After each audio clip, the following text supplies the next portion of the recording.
प्रश्न हम आज जो लेकर आए हैं वह स्ट्रेस से रिलेटेड है, तनाव से रिलेटेड है। आज हम लोग पढ़ेंगे तनाव क्या होता है, तनाव किन किन माध्यमों से मिलता है। तो एक क्वेश्चन ये हो गया। दूसरा क्वेश्चन हम लोग पढ़ने वाले हैं तनाव के प्रकार, ठीक है। और तीसरा क्वेश्चन ये है कि तनाव पर कैसे काबू पाना है, तनाव पर कैसे नियंत्रण पाया जा सकता है। हम लोग यहाँ पे पहला देखते हैं तनाव और उसके सोर्सेज के बारे में। देखिए तनाव क्या होता है। तो जब कोई व्यक्ति, अभी हम लोग इसके तनाव के बारे में देख रहे हैं, तनाव के अर्थ के बारे में देख रहे हैं, ठीक है। देखिए जब कोई व्यक्ति जीवन में आने वाली महत्वपूर्ण ज़रूरतों को पूरा करने में सक्षम नहीं होता है तब वह तनाव या चिंता में रहने लग जाता है, जो कि एक शारीरिक प्रक्रिया है। किंतु जब इस तनाव या चिंता पर व्यक्ति का नियंत्रण न रहे और बराबर मानसिक अंतर्द्वंद चलता रहे तो यह तनाव व चिंता एक मनोवैज्ञानिक समस्या बन जाता है, क्योंकि व्यक्ति का व्यवहार व विचार सकारात्मक से ज़्यादा नकारात्मक की तरफ बढ़ने लगता है। देखिए तनाव क्या होता है। तो तनाव जो होता है, तनाव नॉर्मली जो है यह एक व्यक्ति के जीवन में एक ऐसा समस्या है, एक ऐसा सिचुएशन होता है जहाँ पे व्यक्ति जो है अपने महत्वपूर्ण चीज़ों के लक्ष्य को या काम को करने में असक्षम हो जाते हैं, मीन्स सक्षम नहीं हो पाते हैं, और तब वह व्यक्ति तनाव या चिंता में रहने लगता है, जो कि एक शारीरिक प्रक्रिया है। जाहिर सी बातें हैं, आप जो भी काम करते हैं और वो काम अगर आपका असफल हो जाता है, काम पूरा नहीं हो पाता है, तो आप कहीं ना कहीं स्ट्रेस में आपका दिन बीतने लगता है, चिंता में आप जाने लगते हैं, और जिस भी चीज़ से चिंता हो वह चिंता स्ट्रेस तनाव का रूप लेता है, ठीक है। तो एक प्रकार से एंजाइटी जो है स्ट्रेस का ही हिस्सा है, जहाँ पे आपको किसी भी चीज़ के प्रति जैसे ही एंजाइटी होता है, चिंता होता है, तो तनाव जो है बनता ही बनता है। समझ रहे हैं चीज़ को। अब यह जो चीज़ें होता है यह एक शारीरिक जो है प्रक्रिया होता है, यह एक फिजिकली प्रोसेस होता है। कौन? यह हमारा स्ट्रेस। चीज़ों को समझ गए। चलिए अब होता यह है कि अगर हम ये तनाव या चिंता पर नियंत्रण अगर नहीं करते हैं और बराबर मानसिक अंतर्द्वंद हमारा जो है रहता है, तो फिर आगे जो है यही तनाव मानसिक समस्या बन जाता है, मनोरोग बन जाता है, ठीक है। चूँकि इसमें होता यह है कि व्यक्ति के शारीरिक क्रिया को प्रभावित करता है। जो व्यक्ति ज़्यादा तनाव चिंता में रहता है उसका देखते होइएगा कि व्यवहार जो है ज़्यादातर नकारात्मक चीज़ें की तरफ चला जाता है, ठीक है। मतलब पॉजिटिव से ज़्यादा उसका व्यवहार जो है निगेटिव की तरफ ढलने लगता है, और यही जो है व्यक्ति के अंदर क्या पैदा करता है, तनाव को पैदा करता है, चिंता को क्रिएट करता है। तो यही नॉर्मली हमारा तनाव या चिंता हुआ। चीज़ों को समझ गए। चलिए तो ये लिख दीजिएगा। अब हम लोग तनाव के एग्जैक्ट परिभाषा देखते हैं। देखिए तनाव एक चिंता उत्पन्न करने वाली अवस्था है। तनाव क्या है? तनाव एक सिचुएशन होता है। जैसे ही व्यक्ति के कोई काम या कोई भी लक्ष्य में असफल होता है तो व्यक्ति स्ट्रेस में जाने लगता है, ठीक है। जैसे ही काम बिगड़ा व्यक्ति स्ट्रेस में जाता है, और जैसे ही व्यक्ति स्ट्रेस में जाता है तो व्यक्ति को चिंता सताने लगता है, ठीक है। और वही अवस्था जो है व्यक्ति को असमंजस जो है गड़बड़ाने लगता है, सामंजस्य क्षमता जो है क्या होता है, गड़बड़ा जाता है, और व्यक्ति अपने जिम्मेदारी व घटना का कारण जो है उनका सामंजस्य क्षमता बन जाता है। मतलब अगर व्यक्ति कोई काम असफल हो गया और उस असफल के कंडीशन में व्यक्ति अपने आप को स्टेबल नहीं रख पाता है, सामंजस्य नहीं बना पाता है अपने सिचुएशन के साथ, मीन्स उसका जो सामंजस्य क्षमता है वह गड़बड़ा गया, और वही जो है व्यक्ति के अंदर चिंता पैदा करता है, और वही चिंता व्यक्ति को स्ट्रेस लाता है, ठीक है। तो यह तनाव की परिभाषा है। क्या परिभाषा है? कि तनाव एक चिंता उत्पन्न करने वाली अवस्था है जिसकी उत्पत्ति व्यक्ति के जीवन में उसकी सामंजस्य क्षमताओं से ज़्यादा जिम्मेदारी व घटना का कारण बनती है। मतलब औकात से ज़्यादा अगर किसी चीज़ का हम जो है ले लेंगे, अगर वो चीज़ हमसे नहीं होता है तो यही कारण हमारा बन जाता है तनाव का, ठीक है। तो यह किसने कहा? रिचर्ड लेजरस ने कहा। रिचर्ड लेजारस ने कहा कि तनाव एक चिंता उत्पन्न करने वाली अवस्था है जिसकी उत्पत्ति व्यक्ति के जीवन में सामंजस्य क्षमताओं में ज़्यादा जिम्मेदारी व घटना का कारण बनता है। मतलब हम अपने जीवन में सामंजस्य जो है ज़्यादा जिम्मेदारी व घटना जो है ले लेते हैं अपने ऊपर बोझ, और चाहते हैं कि हम सबसे जो है सामंजस्य स्थापित करके रखें, लेकिन ऐसा होता नहीं है। कहीं ना कहीं तो गड़बड़ाएंगे ही, और यही व्यक्ति के अंदर गड़बड़ाने के बाद चिंता उत्पन्न कर देता है, और यह तनाव का स्थिति होता है। यह किसने कहा? तो यह रिचर्ड लेजरस ने कहा, ठीक है। तो रिचर्ड लेजरस के याद रखिएगा कि तनाव क्या होता है, ठीक है। चलिए, या इसी को अगले भाषा में हम लोग कह सकते हैं कि तनाव एक मानसिक स्थिति है जिससे व्यक्ति किसी बाह्य या आंतरिक खतरा होने पर महसूस करता है। अगर तनाव एक मानसिक स्थिति है जहां व्यक्ति को ये लगता है कि हमें किसी न किसी बाहरी या आंतरिक जो है चीज़ों से खतरा है, ठीक है, और इस कारण व्यक्ति चिंता में जाता है और वह चिंता व्यक्ति के अंदर तनाव पैदा करता है, ठीक है। या तनाव शारीरिक आवश्यकताओं के प्रति प्रतिक्रिया प्रदर्शित करने का माध्यम है, मतलब हमें क्या आवश्यकता है यह व्यक्ति के तनाव भी बताता है। अगर कोई व्यक्ति तनाव में है तो समझिएगा कि उस व्यक्ति किसी न किसी चीज़ को लेकर तनाव में है, मतलब अगर उसको वो चीज़ें मिल जाए तो वह व्यक्ति तनाव से जो है अलग हो जाएगा, तनाव खत्म हो जाएगा। तो इसलिए तनाव जो है शारीरिक आवश्यकताओं के प्रति प्रतिक्रिया को भी प्रदर्शित करने का एक माध्यम है। तो इस प्रकार से तनाव का अलग अलग जो है एक रिचर्ड लेजरस ने दिया, उसके बाद और सारे हैं। तो आप लोग को जो भी तनाव के बारे में पता हो वो लिख दीजिएगा आसानी के साथ, ठीक है। चलिए, ये हो गया हमारा, यहाँ पे इंग्लिश दिया गया है, आप लोग इंग्लिश इसको देख लीजिएगा, समझ गए। अब हम लोग एक चीज़ देखेंगे, तनाव के कितने स्रोत होते हैं, कहाँ कहाँ से तनाव मिलते हैं, मीन्स सोर्सेज ऑफ स्ट्रेस, तनाव के क्या क्या स्रोत होते हैं, किन किन चीज़ों से हमें जो है तनाव मिलता है, हमें चिंता होती है और चिंता वह तनाव बनाता है, किन किन चीज़ों से देख लीजिए। पहला है संकटकारी, ठीक है, कैटास्ट्रोफ फैक्टर। पहला है क्राइसिस फैक्टर, मतलब संकटकालीन, ठीक है। दूसरा है मुख्य जीवन की घटनाएं, कुछ ऐसे घटनाएं होते हैं जो जीवन में घटित होता है जिससे व्यक्ति को तनाव होता है। कुछ ऐसे समस्या होते हैं जो हमेशा डेली होते रहता है और वह सूक्ष्म जो है तनाव कारक होता है, मतलब वह छोटा सा जो है कारण बनता है तनाव के उत्पन्न करने का, दैनिक समस्या जो डेली होने वाला समस्या हो सकता है। नेक्स्ट है परिवेश तनाव कारक। परिवेशक तनाव कारक का मतलब होता है कि आपके आसपास के वातावरण में जो तनाव पैदा करने वाला चीज़ें हैं वही परिवेशक तनाव कारक होते हैं। तो चार याद रखिएगा, पहला संकटकालीन तनाव कारण, ठीक है, दूसरा है मुख्य जीवन के घटनाएं, दैनिक समस्या और परिवेशक तनाव कारक। ये चार ऐसे स्रोत है जहाँ से आपको जो है तनाव या चिंता उत्पन्न हो सकते हैं। चीज़ों को समझ गए। चलिए, पहला पॉइंट यहाँ पे कह रहा है कि संकटकालीन, या इसी को हम लोग प्रलय कारक कहते हैं। संकटकालीन का मतलब होता है कि ऐसे फैक्टर, ऐसे कारक जो भविष्यवाणी नहीं की जा सकती है, जिसकी भविष्यवाणी नहीं किया जा सकता है। इन कारकों पर व्यक्ति का कोई नियंत्रण नहीं होता है, उदाहरणार्थ प्राकृतिक आपदाएं, दैवीय विपदाएं आदि। अब बहुत सारे व्यक्ति के जीवन में ऐसे घटनाएं होता है जिससे व्यक्ति व्यथित होता है, चिंतित होता है और तनाव में रहता है, जैसे संकटकालीन। अब संकटकालीन अगर किसी भी चीज़ों से अगर हमें तनाव मिल रहा है तो यह संकटकालीन बता के नहीं आता है, यह इस पर भविष्यवाणी हम नहीं कर सकते हैं, जैसे प्राकृतिक आपदा या फिर दैवीय आपदा। ये सब एक ऐसा आपदा होता है और इस सब से जो नुकसान होता है, व्यक्ति का जो तनाव होता है, वही संकटकालीन तनाव होता है जो एक प्रलय कारक वाला होता है और यह रिसोर्सेज क्राइसिस जो है कहलाता है, ठीक है। क्राइसिस स्टेज जो है टाइप का होता है, संकटकालीन कारण वाला होता है, समझ गए।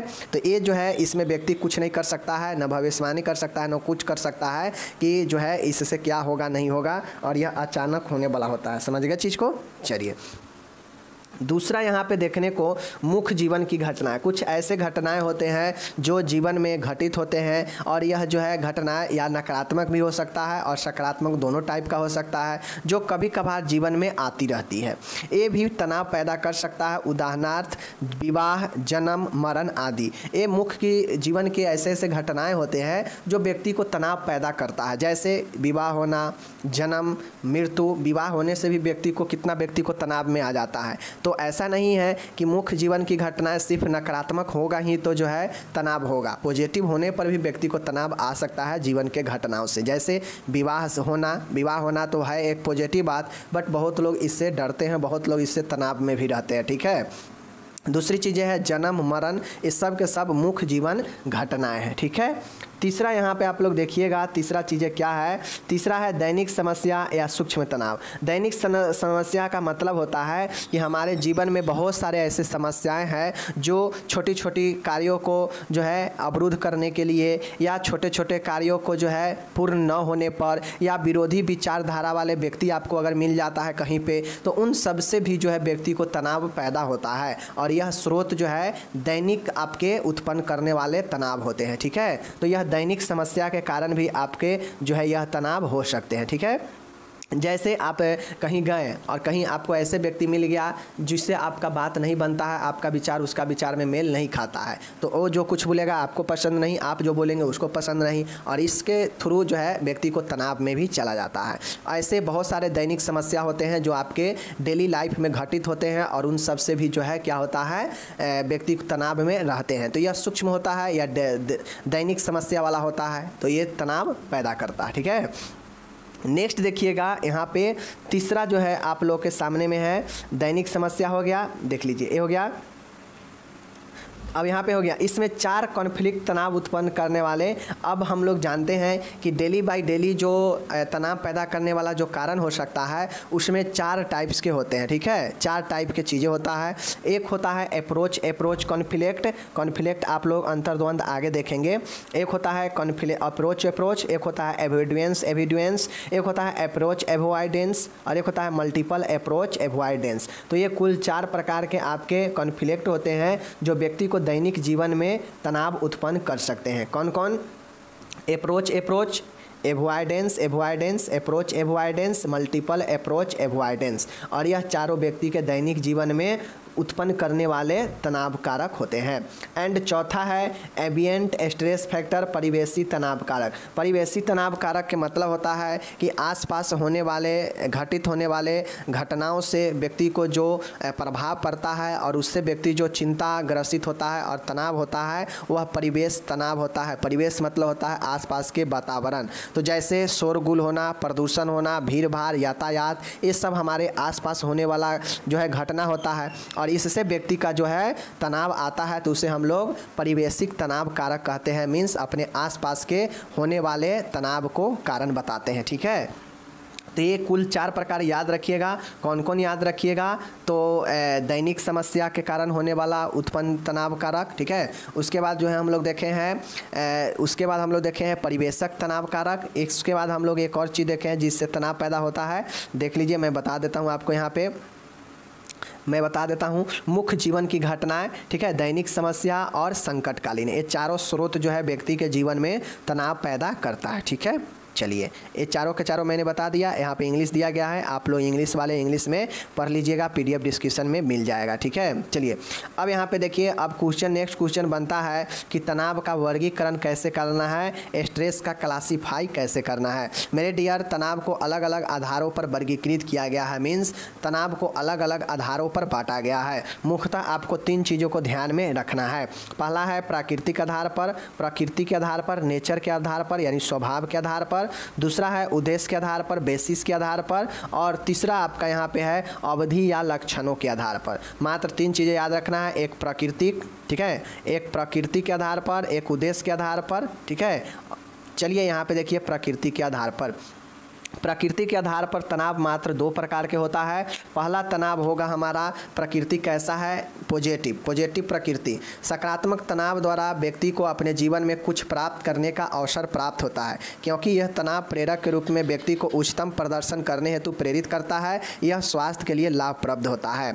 पॉजिटिव स्ट्रेस का मतलब होता है कि व्यक्ति के अंदर अगर कोई ऐसे चीज़ें हैं जो पॉजिटिव है, भले वो स्ट्रेस के रूप में है, तनाव के रूप में है, व्यक्ति उसको ज़्यादा सीरियसली ले रहा है, लेकिन है वह क्या चीज़, पॉजिटिव। तो इससे व्यक्ति के जो है लक्ष्य के प्राप्ति करने में व्यक्ति को जो है एक प्रेरक के रूप में काम करता है। सीधा सीधा जानिए कि सकारात्मक जो तनाव होता है वह व्यक्ति के जीवन में एक प्रेरक का काम करता है और उसको आगे जो है एक उच्चतम प्रदर्शन करने हेतु प्रेरित करता है, मतलब अच्छा करने हेतु प्रेरित करता है। तो यह प्रकृति के आधार पर पॉजिटिव हो जाएगा। ठीक है, जो व्यक्ति के लिए लाभदायक होता है। दूसरा है नकारात्मक तनाव, means negative stress. Negative stress का मतलब होता है कि यह तनाव जो है स्वास्थ्य के लिए हानिकारक होता है। इसकी उत्पत्ति व्यक्ति द्वारा सामाजिक, आर्थिक और शारीरिक, संगठनात्मक, भावनात्मक समस्याओं का सामना करने के दौरान होता है। पॉजिटिव वाला देखे हैं तो वहाँ पे व्यक्ति को प्रेरित करता है, बढ़िया है, वह व्यक्ति को जीवन में अच्छा करने के लिए प्रेरित करता है, वह स्वास्थ्य के लिए लाभदायक है। बट ये जो नकारात्मक जो तनाव है यह व्यक्ति के स्वास्थ्य के लिए हानिकारक है। यह जो है उत्पन्न होता है व्यक्ति के जो है जीवन में होने वाले घटनाओं से रिलेटेड जो है यह समस्या के कारण उत्पन्न होता है और इसे हम लोग नकारात्मक नकारात्मक क्या कहते हैं, तनाव कहते हैं। समझ गए। तो प्रकृति के आधार पर मात्र स्वभाव के आधार पर दो प्रकार के, एक ऐसा स्वभाव जो नकारात्मक होगा जो स्वास्थ्य के लिए सही होगा, और दूसरा ऐसा जो नकारात्मक हो जो स्वास्थ्य के लिए हानिकारक हो, और साथ में यह जीवन में भी समस्याओं को जो है सामना करने के दौरान आता है। ठीक है।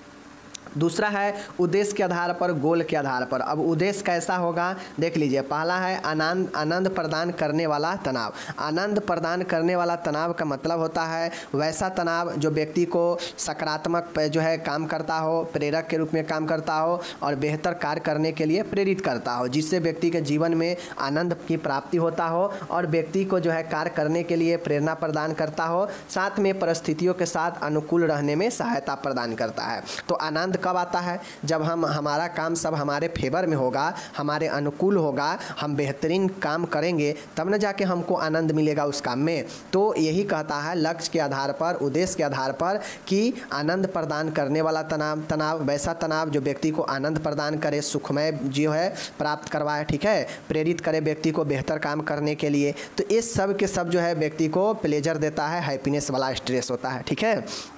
इसी प्रकार से हम लोग जो है उद्देश्य के आधार पर देख रहे हैं। तो दूसरा है डिस्ट्रेस। स्ट्रेस मीन्स दुखद प्रदान करने वाला तनाव, ऐसा तनाव जो व्यक्ति के जीवन में छोटी छोटी समस्या जो है उत्पन्न करता हो और व्यक्ति जो है क्या करता हो कि उससे परेशान होता हो, वह जिंदगी में व्यक्ति को जो है सामंजस्य में जो है सामना करने के योग्यता नहीं देता है और इससे व्यक्ति को दुख होता है। और दुख जो होता है तो दुख से व्यक्ति को जो तनाव आएगा वह दुख प्रदान करने वाला तनाव होगा। समझ गए। इसकी यह व्यक्ति को हानि पहुंचाने वाला प्रेरक काम करता है। इसकी उत्पत्ति परिस्थितियों के अनुसार होती है, जब व्यक्ति के आवश्यकता उसकी असमर्था और योग्यता से अधिक हो जाता है।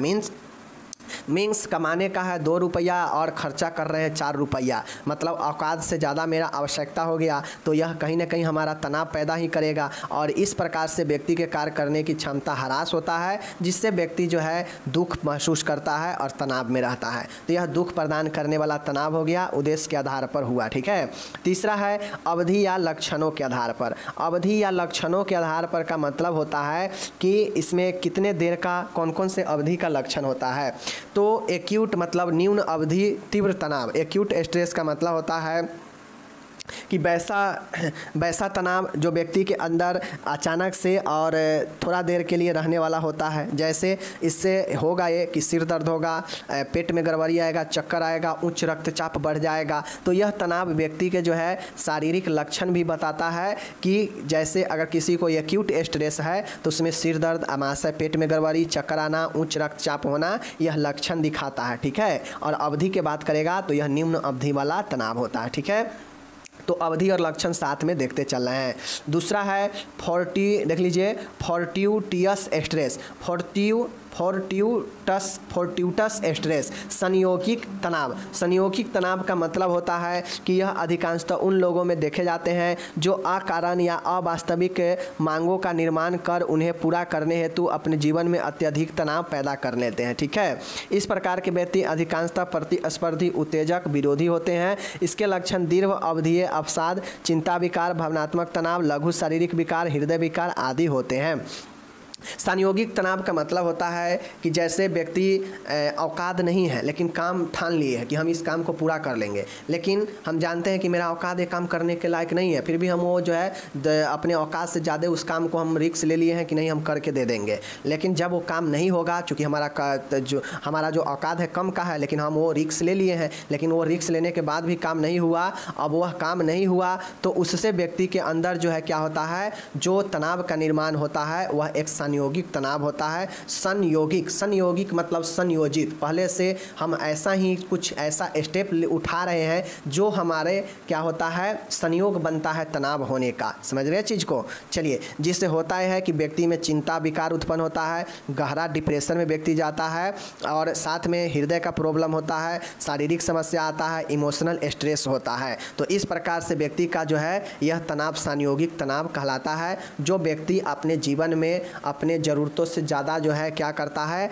अत्यधिक जो है अपने चीज़ों को पूरा करने का प्रयास करता है, अपने ज़रूरतों को पूरा करने का प्रयास करता है और इसके फलस्वरूप व्यक्ति जो है अपने औकात से ज़्यादा जो है बोझ उठाने के बाद अगर वह बोझ नहीं उठ पाता है तो फिर जाके यह संयोगिक तनाव में आ जाता है और यह लक्षण पैदा करता है चिंता विकार, भावनात्मक तनाव, लघु विकार, हृदय, इस सब का जो है आपके साथ में डिप्रेशन का लक्षण भी दिखाता है। तो यह संयोगिक तनाव हो गया। ठीक है, चलिए तीसरा देखिएगा दीर्घ अवधीय तनाव। दीर्घ अवधीय तनाव का मतलब होता है कि यह तनाव व्यक्ति के लिए खतरनाक और रोग कारक होते हैं। इसमें व्यक्ति शारीरिक, मानसिक और भावनात्मक रूप से असमान हो जाता है। यह तनाव व्यक्ति को दीर्घ अवधि तक तनाव उत्पन्न करने वाले कारकों के संपर्क में रहने के कारण होता है। उदाहरण के लिए असुखी विवाह, नौकरी न मिलना, गरीबी, दीर्घ अवधि रोग, संबंधों में बिखराव, पारिवारिक समस्या।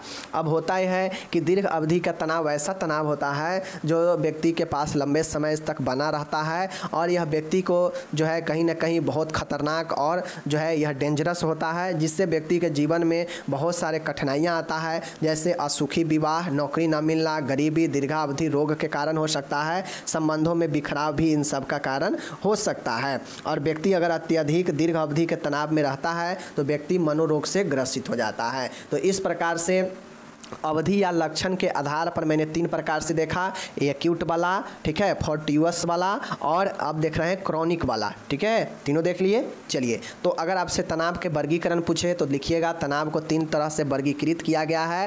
पहला वर्गीकरण जो है वह है नेचर के आधार पर, मतलब स्वभाव के आधार पर। दूसरा है दूसरा जो है हमारा प्रकृति के आधार, नेचर के आधार पर हो गया। दूसरा है हमारा उद्देश्य के आधार पर, ठीक है ना, ऑब्जेक्टिव्स के आधार पर। एंड तीसरा है हमारा अवधि के आधार पर या लक्षण के आधार पर। ठीक है, पहला है उसमें थोड़ा देर के लिए लक्षण होता है, छोट मोट लक्षण होता है और वह चला जाता है, जो एक्यूट वाला होता है। बीच वाला होता है जो संयोगिक होता है, जो अपने मन से हम इतना ज़्यादा बोझ ले लेते हैं और वह बोझ हमसे नहीं चल पाता है और उस बोझ के कारण जो है हमें जो तनाव उत्पन्न होता है वह संयोगिक होता है। एंड तीसरा जो होता है यह व्यक्ति के जीवन के लिए काफ़ी खतरनाक होता है, जो व्यक्ति के जीवन में लंबे समय तक बना हुआ रहता है तनाव, और इस प्रकार के तनाव व्यक्ति को मनोरोग से ग्रसित कर देता है। ठीक है, तो यही 3 आप लोग तनाव के वर्गीकरण में लिख दीजिएगा। ओके, चलिए यहाँ पे इंग्लिश दिया गया है, जिन लोगों को देखना है on the basis of nature, ठीक है, on the basis of goal, and तीसरा है basis of duration and symptoms. तीनों याद रखिएगा। चलिए, अगर किन्हीं को नहीं समझ में आए तो बस तनाव के वर्गीकरण में तीनों बेसिस याद रखिए और सब में कौन कौन से प्रकार हैं वो याद रखिए, लिख दीजिए, वही काफ़ी हो जाएगा। ठीक है, उसके अंदर ज़्यादा नहीं चीज़ें लिख पा रहे तो समझ गए। चलिए, ये हो गया। अब हमसे क्वेश्चन ये पूछता है कि भाई ठीक है, तनाव तो हमें आ जाता है, हमें ज़िंदगी में तनाव जो है प्रतिदिन भी आ सकता है, लंबे समय तक भी चल सकता है या थोड़ी देर में भी ख़त्म हो सकता है, या फिर हमें अपने खुद के इतना ज़्यादा प्रेशर ले रहे हैं, किसी भी चीज़ का रिस्क ले रहे हैं जिसके कारण भी तनाव आता है, तो यह कहीं ना कहीं हमें तनाव उत्पन्न करता है। तो अब इस तनाव को हम कैसे काबू पाएंगे, वह उपाय लिखना है। आपसे पूछेगा कि तनाव को दूर करने का उपाय बताए या तनाव पर काबू पाने का उपाय बताए। तो चलिए हम लोग देखते हैं। तनाव को कम करने का या तनाव पर काबू पाने का निम्नलिखित तरीके हैं, निम्नलिखित युक्तियां हैं। चलिए हम लोग यहाँ पे देखते हैं। पहला है ध्यान लगाकर एकाग्र होकर काम करना चाहिए। अगर आप तनाव में रह रहे हैं तो आप जो भी जो है काम करते हैं या जहाँ भी हैं तो वहाँ पर ध्यान लगाकर या एकाग्र होकर मेडिटेशन के रूप में काम करें। यह आपके मेडिटेशन मतलब तनाव दूर करने में मेडिटेशन बहुत बड़ा भूमिका निभाता है, मतलब ध्यान लगाना और एकाग्र होना। ठीक है, पूर्ण सचेत होकर माइंडफुलनेस मतलब माइंड को बिल्कुल जो है सचेत करिए, कॉन्स्टेंट करिए, तो जाके आप तनाव से दूर होंगे, एक चीज़ों से ध्यान भटकेगा नहीं। ठीक है, उपाय हेतु गंभीर सामंजस्य। अगर आप चाहते हैं संगीत सामंजस्य कि हमें किसी भी तनाव से जो है काबू पाना है, तनाव से निकलना है, तो आप संगीत सुनिए और संगीत को बेहतर तरीके से सामंजस्य के साथ में सुनिए, तो ज़रूर जो है तनाव आपके कम होंगे। साथ में योग निद्रा, योगासन करें जिससे तनाव कम हो सकता है। ललित साहित्य पढ़ना मतलब पेपर लेटर वगैरह पढ़े ताकि ध्यान भटकेगा, ठीक है, और स्ट्रेस कम होगा। प्रार्थना करें, प्रेयर करें। अगर आप प्रेयर करते हैं, प्रेयर से ध्यान भटकता है और व्यक्ति का मन शांत होता है। ठीक है, विश्राम तकनीक, रिलैक्सन टेक्निक्स। अगर आपको बहुत ज़्यादा प्रॉब्लम हो रहा है, तनाव आ रहा है, बार बार चिंता आप सोच रहे हैं किसी चीज़ के प्रति, तो आप जो है विश्राम कीजिए, रिलैक्स रहिए, यह तकनीक बहुत ही अच्छा है। ह्यूमर मतलब हास्य क्रियाएँ, कुछ ऐसा काम करें जिससे हंसी आए, वैसा काम करना चाहिए। नेक्स्ट है शारीरिक व्यायाम, फिजिकल एक्सरसाइज करिए और अपने आप को व्यस्त रखिए। प्राकृतिक प्राकृतिक वातावरण में समय व्यतीत कीजिए, क्योंकि प्राकृतिक वातावरण के साथ माइंड हमारा सामंजस्य बैठाने से माइंड शांत होता है। एंड 11 है प्राकृतिक औषधियों का उपयोग। ऐसे औषधियों का उपयोग करें जो नेचुरल रूप में उपलब्ध हो, जो शरीर के लिए ज़्यादा नुकसानदायक न हो। नेक्स्ट है 12 नंबर समय का प्रबंध, टाइम मैनेजमेंट का जो है ज़रूर ध्यान रखें, क्योंकि अगर आप टाइम मैनेजमेंट नहीं देते हैं तो इससे भी व्यक्ति के अंदर जो है तनाव पैदा होता है। ठीक है, योजना व निर्णय करना या योजना बनाना या निर्णय करना, यह भी एक महत्वपूर्ण जो है आपके तनाव पर काबू पाने का एक उपाय है। नेक्स्ट है द्वंद्व समाधान, कॉन्फ्लिक्ट रिसोल्यूशन। अगर आप द्वंद्व को समझा लेते हैं, मतलब एक ही समय में दो तरह के जो मन में भाव उत्पन्न हो रहा है, अगर उसका आप समाधान निकाल लेते हैं तो तनाव जो है बहुत हद तक कम जाएगा। नेक्स्ट है सामाजिक क्रियाएं, कुछ ऐसा काम करें जो सोशल एक्टिविस्ट हो, और ऐसे में अगर आप सामाजिक कार्य करेंगे तो आप समाज के लोगों के साथ ज़्यादातर रहेंगे तो आपका जो है ध्यान क्या होगा, भटकेगा। तो यह सब के सब जो है तनाव का पर काबू पाने का एक उपाय है जो मैं आपको बता दिया। आप लोग जितना हो सके एग्ज़ाम में अच्छे से बेहतर ढंग से लिखिएगा। ठीक है, मैंने क्या बताया कि ध्यान लगाकर एकाग्र होकर आप टेंशन को कम कर सकते हैं, पूर्ण सचेत होकर जो है उपाय हेतु संगीत का सामंजस्य कर सकते हैं, योग निद्रा कर सकते हैं, साहित्य पेपर वगैरह आप पढ़ सकते हैं। ठीक है, प्रार्थना करना, विश्राम तकनीक करना, हार्श क्रियाएं, शारीरिक व्यायाम, प्राकृतिक वातावरण में समय व्यतीत करना, ठीक है, प्राकृतिक औषधियों का उपयोग करना, समय प्रबंध, योजना का निर्णय और योजना बनाना, यह सब के सब जो है हमारे तनाव पर काबू पाने का एक उपाय है। द्वंद्व का समाधान और सामाजिक क्रियाएं, ये सब अगर आप करेंगे तो आपको तनाव जो है बिल्कुल ही कम हो सकता है। तो इस प्रकार से हमने आपको यहाँ पे तनाव से रिलेटेड तीनों क्वेश्चन, तनाव क्या होता है, तनाव का क्या रिसोर्सेज है, ये भी मैंने बता दिया, तनाव का वर्गीकरण मैंने बता दिया, साथ में तनाव पर कैसे काबू पा सकते हैं ये भी मैंने आपको बता दिया। तो अगर आपसे स्ट्रेस के बारे में कोई भी क्वेश्चन पूछे तनाव के बारे में, तो उम्मीद है कि आप लोग इसको अच्छे से करके आएंगे, कोई दिक्कत नहीं होगा। ठीक है, चलिए मिलेंगे अगले वीडियो में। धन्यवाद।